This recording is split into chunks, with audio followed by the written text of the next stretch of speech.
Hey everybody, welcome to Fit Tip Tuesday and happy Halloween. I'm kind of sad. I'm literally on a plane traveling to Houston today because I'm teaching at the Houston Quilt Festival Wednesday, Thursday, Friday, and I'm missing all my little trick-or-treaters that might come to my door tonight, but me and my granddaughter did decorate the front of the house, so if you check the community tab, you can see some pictures of our decorations. I think they came out pretty nice. Last week on Fit Tip Tuesday, I showed you how to rotate a dart. And then I got a question about rotating curved darts. So instead of doing it as subscriber Q&A this week, because I won't be here to be live, I thought I would just do sort of a part 2 of Fit Tip Tuesday, how to rotate a dart. And I'm going to show you how to rotate a curved dart. And then I thought it would also be fun to show you parallel French darts. Then I thought it would be fun to show you that if you rotate a dart, it doesn't affect the fit of the bodice, which is why I have my little half-scale girl with me today. I'm just going to rotate it slightly this way so you can see my traditional waist bust dart, see? And on this side, I have 2 parallel French darts. So I'm going to show you how to rotate a bust dart and a waist dart to create a brand new look of parallel French darts. And then we'll just take a look at how that works when you're rotating a dart that's straight into a curve and vice versa. So I'm just going to put her away. I can still look at her. I'm very excited. I've had that half-scale dress form on my shelf as decoration for a really long time, and it's only recently occurred to me that I can take it down and use it to design things, and I'm having a lot of fun with that. The other thing I'm having a lot of fun with is my So Tights magnetic cutting mat, because it is a lifesaver when I'm trying to work with little pieces and rotate things. So I just want to show you the progression of rotating a waist bust dart into parallel French darts. So you can see here is my original, okay, waist bust. Here is what it looks like when you rotate them, and then here is the completed pattern. So you'll notice over here, I filled in the French darts with paper, and I've got this really cool sort of jaggy edge here. And the reason why this is a jaggy edge is because to get that side seam edge, I folded the darts closed and then cut the side seam to get that shape.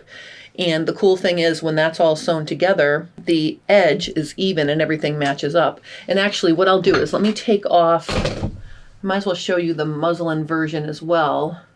I'm going to take off the French dart here so you can see.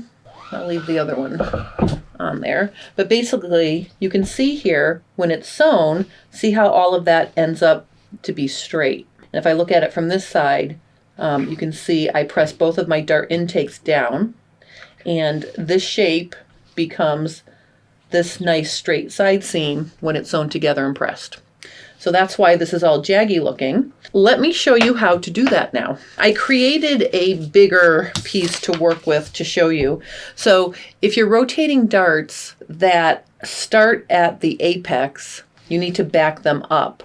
Now, once you back up your darts and you're using that bodice to design different things, here's the cool thing. You can rotate the dart from the new tip of the dart that's in the right place, meaning it's spaced far enough away and down from your apex. You already know that's working. You don't have to keep backing them up anymore. You can use the new tip of the dart. So I'm just going to highlight those in red so you can see what I'm talking about. So essentially now, I'm just going to dash it in so you can see. This is the dart we're going to work with, this red color. And the bigger dart was when I just originally rotated this from a dart that was at the apex, and then I backed them up. All right, so I'm going to show you how to take this standard bust waist dart and create 2 French darts. So the first thing you have to decide is where you want your French dart to be, and you want to decide the shape of it. So I'm going to use my French curve here, the curved part, to draw a curved dart like this. All right, so see that's got a subtle curve to it. And what I'm going to do is I'm going to measure the distance between my two tips of my darts, and they're about 3/4 of an inch apart. I'm going to make a 3/4 inch mark over here. Okay, because I want this to be parallel. So if the tips of my darts are 3/4 of an inch apart, then I want the ends to be 3/4 of an inch apart as well. So what I'm going to do is I'm going to sort of line up my ruler until I can get a similar look here. Maybe something like this. All right, so see I've created my two new curved darts like that. Then what I'm going to do is I'm going to rotate the original bust and waist dart to create these curved darts. Now here's the cool thing. If you can rotate a straight leg dart to create a curved leg dart, then guess what? You can close a curved leg dart to open either another curved leg dart or a straight leg dart. So really you can use them interchangeably. So what I'm going to do here is I'm going to cut one of my dart legs, and I'm going to create a pivot at the top of the dart like this. So to but not through. And basically what I'm going to do here is I'm going to shut this dart, and notice what happens here now. If I shut that, look at how I have a nice curved dart there. So I'm going to just take some of my Scotch tape. I'm going to close that. Okay, and then I'm going to do the same thing for the bust dart. I'm going to cut one of the legs of my bust dart, and then I'm going to cut my curved French dart, and I'm going to rotate the bust dart closed.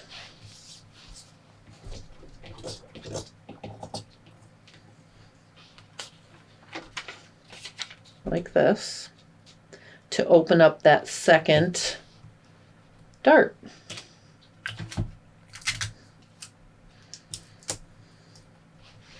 All right, so you can clearly see here now, this looks a lot like my sample that I made. Let me just show you.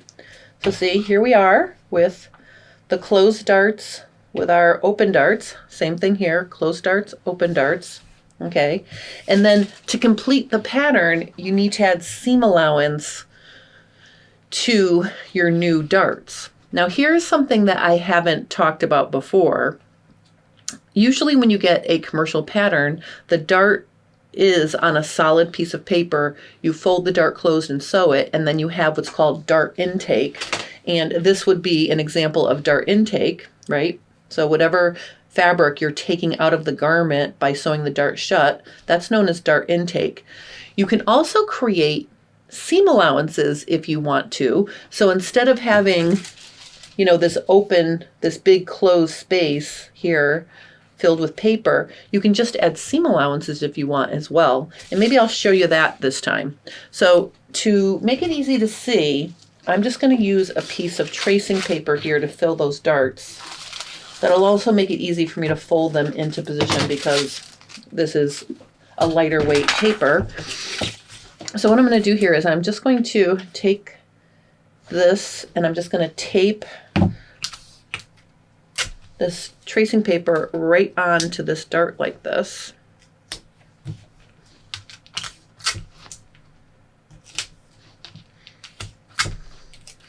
And then what this is going to allow me to do is to create seam allowances instead of a whole complete dart intake. And really, it doesn't matter which way you do it. You can do it either keeping all the paper in there or doing seam allowances. But I'll tell you, if you're working with a curved dart, it's going to be easier for you to fold that dart shut if you have a seam allowance versus a whole open area here that you have to line your dart legs up when you go to sew. And I'll show you what I mean in a minute. I'm going to take my ruler. Well, I'm going to make 1/8 inch seam allowance for this because this is a teeny little pattern. On a life-size pattern, I think I would do 1/4 inch. So to start that off, the first thing I'm going to do is I'm going to mark 1/8 of an inch from the tip of the dart, just so I know how far that is. So I've got my little 1/8 of an inch and my little 1/8 of an inch. Then I'm going to come in here and I'm going to start drawing my 1/8 of an inch seam allowance. So I'm just going to use the very tip of my ruler to just mark that. And I'm just going to follow along the curve like this. And when I get up to the top, it's going to become less than an 1/8 inch because we have to taper to a point. That's why I drew that dot there. And then I'm going to go, let me just flip it this way so I can do this side here. So at the very end, it kind of tapers to nothing. Oops. So now I've got my 1/8. Let me just make it kind of like that. Oops.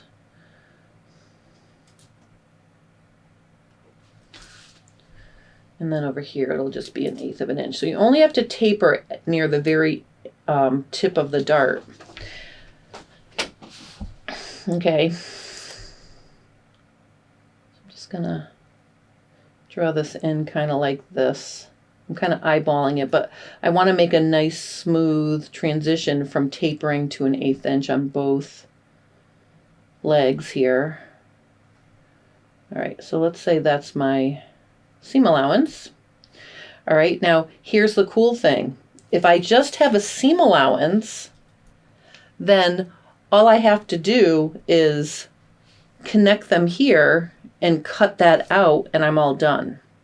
Okay, so that's how that would look. And I'm just going to go ahead and do the second one as well.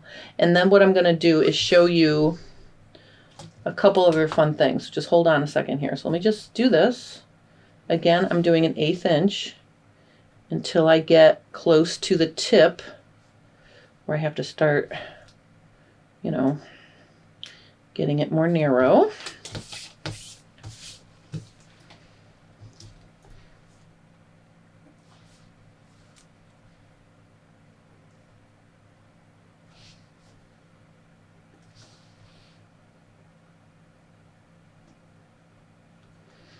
All right, so again, I would just cut those and they would match.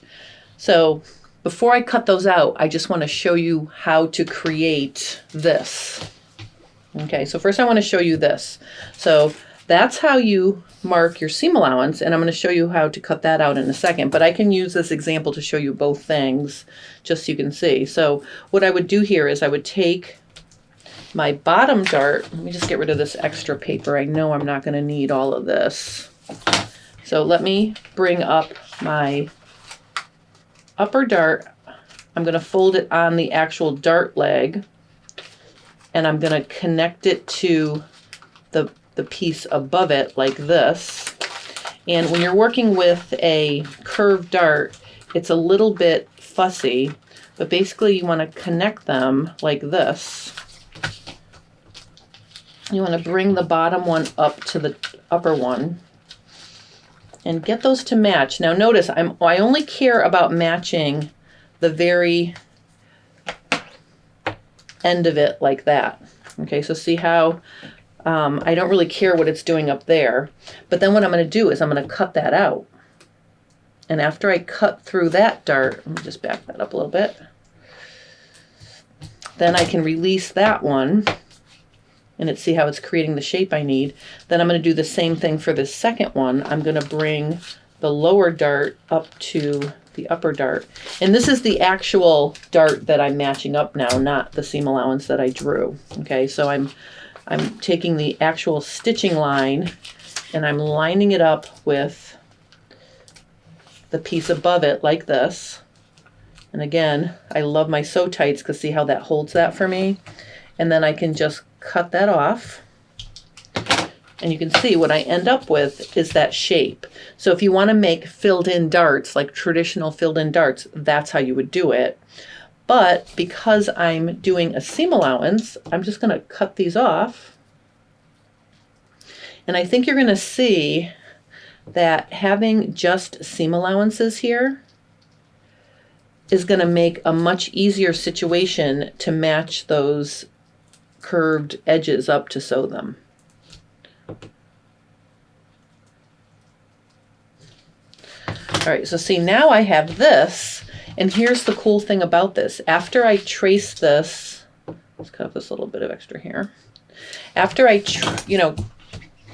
cut this out of my fabric, then all I have to do is fold it in half and match the curve like this. And you can see this is going to be much easier to sew because I can see the edges I'm trying to match up. So that's why if you're working with a curved dart, it might be easier for you if you just leave a seam allowance, and I highly recommend a 1/4 inch. You want to make sure you taper evenly into the tip of the dart, your seam allowance, because then you're going to match those up and sew at the 1/4 inch tapering to the tip of the dart. So I think that this would make a much easier way to sew a curved dart if you want to give that a try. You can also cut the dart intake out of a standard straight dart as well, especially if you're working with something that's a bulkier fabric that will help remove some of the bulk, on the inside of your garment. I think you can see here that if I wanted to put these back, I totally could the same exact way. And maybe just for fun, why don't we do it? Because the title of the video is, Can You Rotate a Curved Dart? In this instance, I'm going to cut where I tape together. And then I'm just going to slide these back together like this. And just my little itty bitty seam allowance is going to overlap. So I've closed that one. And then I'm also going to open up my original bust dart. And I'm going to close that one as well. You might need to clip into your seam allowance there. That's the only thing. So I didn't have to cut this because it was open, but you do need to get in there and, just cut the little bit of the seam allowance there. If you're working with a filled in dart, you'd want to cut it open like a traditional dart. So basically, you can see now I've shut that by overlapping those, and now I have my original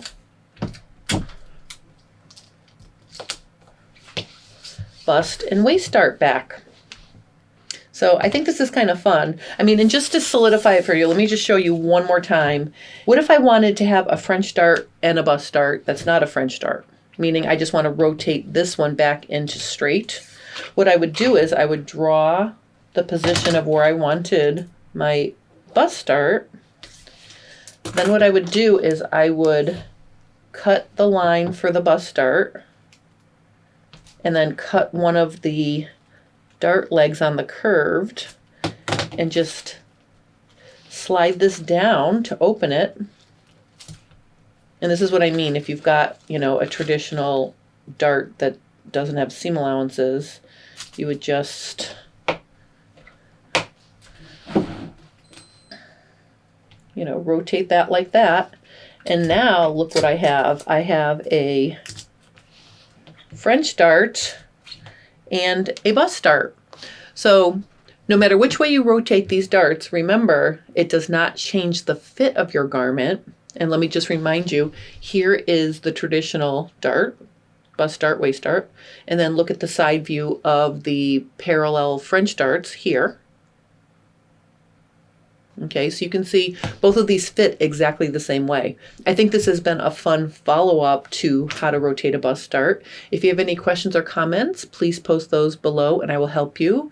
Remember, there is no FabFit Friday today because I am going to be in Houston. But good news, this is my last travel of the year, so we can have FabFit Friday and my full schedule for the rest of the year, barring any holidays that might fall on those exact dates. So I'm excited to be with you guys and to finish the year strong with a lot of fun. If you missed FabFit Friday last week, I shared how to make spool of thread shaped note cards. And actually, I think I just want to show you them again because they're so stinking cute. One of the master volunteers gave me a little gift the last day, and when I opened it, it's a spool of thread, and Sue used a piece of fabric that she zigzagged on first and then stitched it to the front of the card to make it look like a spool of thread. And on FabFit Friday last week, I shared how to make these. I created a similar shape in a PDF that's free, and there's a link under the description. So if you'd like to make these gift cards yourself, you can have the template and then follow along with the easy steps to make it. I used a scrapbooking fancy sort of sparkly paper for my background paper, and then I used a holiday themed fabric. So this could actually be a Christmas card, gift tag. I really think these are precious. And as a maker myself, when I receive a gift from somebody that's handmade, it really is a treasure. So I think, as sewers, people would really appreciate something like this from us because it kind of speaks to who we are. So if you're interested in making these very cool cards, check out FabFit Friday last week. And I just want to thank Sue one more time for these really nice note cards. Thank you so much. I really appreciate it. It was kind of cool because I had in my plans to do a few holiday gift ideas that you can sew for people on your list. So this kind of kicks it off a little early, the week before Halloween. So you'll have plenty of time if you want to make these spool of thread gift cards as your Christmas card or holiday card. So I want to thank everybody for watching. I will be back next week with my full schedule of videos. And I'm excited about all the things that will be coming up the last couple of months of this year. So thank you guys so much for watching. Have a wonderful rest of your day and enjoy Halloween.